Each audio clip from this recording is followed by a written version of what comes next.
On from the last video, December 18, 2022. Today, December 23, 2022. So, as I've written, I went to the Royal Palace to take some shots from video cam, and I saw the shrine, the impromptu shrine had been moved inside, and very few people were going inside.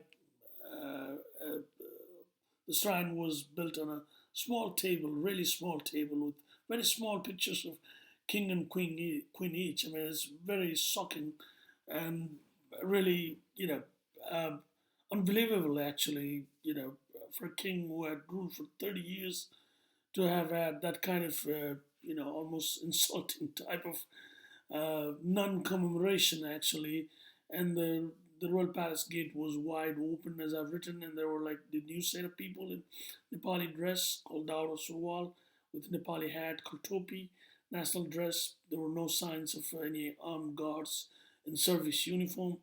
So for this, actually, I had taken a Rana, the Kunwar who predominate, who used to predominate Nepal's army because they had been the ruling family with the royal family, uh, just made figurehead for about 104 years before the change of 1950.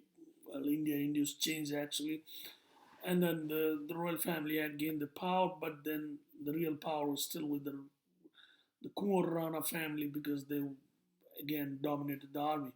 So, I mean, I met friends with people I shouldn't have. I ended up befriending kind of people that somehow, you know, I mean, as I've written in the Twitter, my life has been like 1,000 times over Forrest Gump, like, encounter with the happenstances that shouldn't have happened.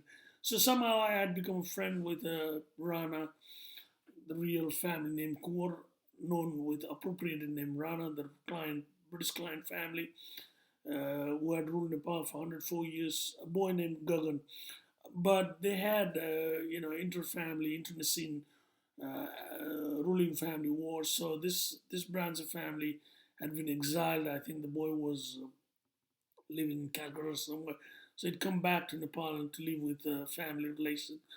I think it was aunt, and his uncle was an army general.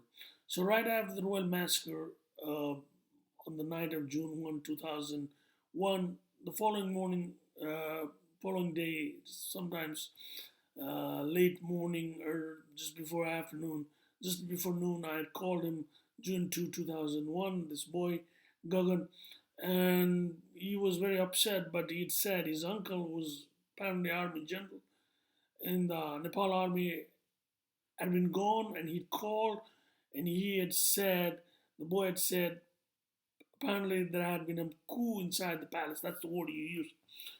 Uh, a coup inside the royal palace. So, again, it's very clear from the outset it was a coup. So, I called him again on, I think, 3rd or 4th, when Ganendra had been declared king, I think on the 3rd. Um, and then he had said his uncle's not been back yet, he'd been gone for 3 days, but he'd called and he'd said definitely it had been a coup. And then I called him again after Ganendra had been made king. Uh, and then he was talking. I was wondering whether his uncle was back. And his uncle had come back and he was telling me, yes, he confirmed it was a coup. And while he was talking to me, while he was telling me this, his call was intercepted. Somebody yelled at him saying, "Oh, who are you telling all this?" It was a female voice. So he hung up right away saying, "Well, I can't talk to you anymore." But then I called him again. I wanted to, I've been playing long game all my life. I mean, my war's been, having thought everything through. People don't think I think it all these things through. I think it through very definitely. So I called him again as a security to go to Royal Palace because he's a Rana boy, obviously related to army person. So So when he came, it was all changed. He said, the new king is the real deal, straightforward, straight shooter. So it's going to be real good for Nepal. It was really changed. So I was like, oh, all right. So that was that. I mean, again, it was all methodical, choreographed intel operation, military coup, obviously international intelligence operation, because that scale of intel op, that scale of bloodbath massacre, extinguishing of entire royal family does not happen in a very compromised little state like Nepal. So I took him to the royal palace. I parked my bike by the wide boulevard by Nepal Standard, as I've written in the Twitter, my Twitter account, Piggy McPigface, uh, facing south. So we went there, and I asked him to record me. And I asked the guards, by the way, all in civilian dress, all happy, jolly, smiling, joking with each other. New rotation coming. Oh, you're here too. And whether I could film a bit, and they said, "Oh, sure, by all means." And they're laughing and they're joking and they're like looking at me. So that's the reason I didn't continue. So I started off saying it all feels very normal, unusually normal, but you know, I mean, this is really strange. But then I stopped right there, and then I took the boy with me to the King Birendra's statue to the south of Kathmandu city in another, you know, I mean, politically demarcated as a different town, but within the Kathmandu Valley metropolitan area, Patan. So there, there is a King Birendra statue atop a very tall pedestal right by the Nepal's Jew, and there people had an impromptu, commemoration, burning of incense. That's Hindu commemoration with picture of a big picture actually compared to what was in the royal palace. Bigger picture of the king. Uh, I don't know whether there was picture of queen, but king definitely there. So with garland, vermilion powder, and incense burning. So I mean, I didn't go inside to do anything.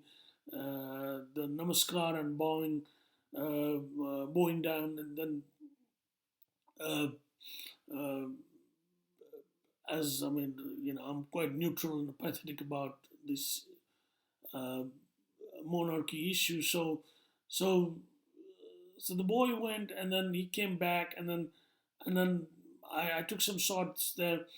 I didn't interview anybody. I don't know whether I interviewed anybody. I mean, uh, I did feel like, because I mean, I felt strange. It was the aura was. I mean, people were afraid. There were very few people there too, not a whole lot. I mean, compared to Royal Palace, much more, but still very small crowd.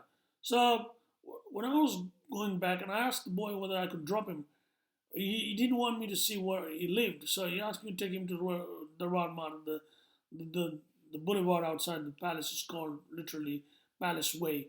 So in Nepali it's called Darbar Marg. And when I was going there, I could feel his left hand furiously moving behind me because he was riding bike behind me as a pillion.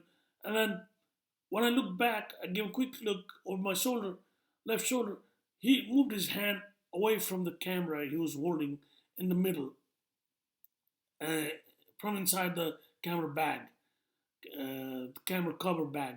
So, I mean, I didn't think the boy had done anything at the time. But when I went back and I dropped the boy in the Radmark and then went back and went to interview a few more people, again, and the uh, public figures, known relatives, the recording microphone was damaged. The boy had obviously damaged it, so as he had been instructed, and then probably they had by that time figured out who I was, since I was related to a so-called human rights family. And then that family is close to the leader of the opposition, Madhav Nepal, whom I would still try to interview later. So they probably didn't do anything to me, but then the boy was given instruction to probably damage the camera. So again, that proves it was a coup. So, so after that, I went to interview Madhav Nepal, the leader of the opposition. The interview was arranged by this person, Sushil Pyakurel, the brother of a woman who gave birth to me, who had enacted his casteism, Hindu caste crime on me as a boy of about 14 in October 1988, as I've written in my Twitter account, Piggy McPigface. And that was the time Madhav Nepal was totally scared. It was, I mean, and then I realized my camera was totally wrecked by the boy, this boy Gagan Rana. I think his name was Gagan. That's, I mean, I'm pretty sure that was the name. So the camera button wouldn't work, but Madhav Nepal told me what I've written in Twitter. He was scared to death. He might be shot dead. It looked like really army back coup. He was an army back coup, as I talked about in the other video, last video, when I would talk to the maternal uncle of the woman who gave birth to me, retired as a brigadier general from Nepal Army, a man named Sam Sundar Gimiri. Later in 2002 summer, or early spring, late spring 2002, in a southern town called Biratnagar, where he was interested to be manager of the family plastic factory. One night drinking, he told me it was a military coup. We'll get to that later. But but Madhav Nepal, when I was interviewing him as a leader of opposition of Nepal at the time, and he had just quit this three-member investigation committee announced by Gyanendra, who had been, declared king, uh, and his coronation held very swiftly with the legitimacy provided by then serving head of the army, another Kunwar, though known by appropriated name Rana, uh, Prajola Rana, riding the horse-drawn carriage with him. So, I mean, almost like in a martial law situation with the shoot to kill order. Uh, and there were people killed. A few protesters were killed. So it was a bloodbath massacre of royal family, bloodbath coup, followed by a bloodbath coronation, obviously. So Madhav Nepal told me, yes, it was military coup. That's what he felt like. So that's why he didn't want to be part of it. What was going to be clearly a SAM investigation. So he had quit, and he had said, uh, I mean, he was very afraid to talk for, go into any detail. Also because, I mean, the way these things is done in that country is very amateurish, very childish. Like, he has an armed guard provided by Nepal police, as a opposition leader. But then they are obviously on the government's payroll, the security apparatus, and they're the hearing, listening devices, live listening devices, human device listening devices, right there by the opposition leader's house. And the same with all of the powerful politicians. The intelligence people always have their listening ears amongst these morons. So he really couldn't talk because he didn't take us inside the house. He said, let's talk in the in the courtyard outside the house, the compound. And then the interview was arranged by this man, the brother of the woman who gave birth to me, Sushil Pyakurel. So, and then he just couldn't, they might uh, say it's not true, but I don't care. That's what he said. He felt like it was cool. He was scared to death. He might be shot dead. And then uh, whatever the investigation was going to find out, it was not going to find out the truth anyway.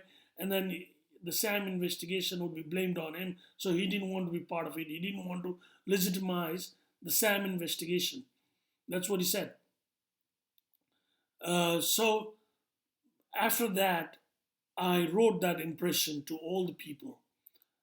I went back and then wrote all that impression, and including, the people that were sent all these reports, email reports, where one of the person was this guy, George Varugis, the Asia Foundation long-term Nepal employee, but obviously American intelligence asset in Nepal.